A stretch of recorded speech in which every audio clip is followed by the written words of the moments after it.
ลำบากบ่ลูกชีวิตบ่มีพ่อมีแม่ ลำบาก แตกบ่ล่ะบ่ลูก เลย อ๋อพี่น้องเอ้ยครบก็แตกเบ่เลยแล้วแหละเนาะโอ้ยเป็นแตกใช่บ่ บ่ เฮ้ย บ่ใส่ บ่ใช่โอ้กินอันนี้เลย เลย โถ่สภาพแซ่บบ่ ไม่แซ่บปานใด บ่ได้แซ่บปานใด เลย อีหยังถ้าแซ่บลูกตัวอยากกินหยังแซ่บ กินมี อยากกินมีโอ้เจ้าเคยได้กินอยู่บ่อยากกินมีบ่ได้กินกินข้าวก็น้ำตาพี่น้องโอ้ยอย่าให้ไม่รู้ละกินข้าวก็น้ำตาบัดเฮ้ย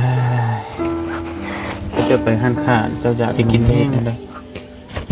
นั่งเบิ่ง นั่งเบิ่งอยู่ซื่อนี้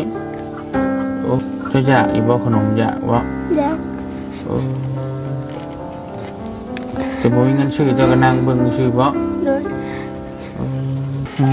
อันนี้แหละเฮือนแล้วก็ตบขอบอยู่ประมาณนี้มาแล้วนี่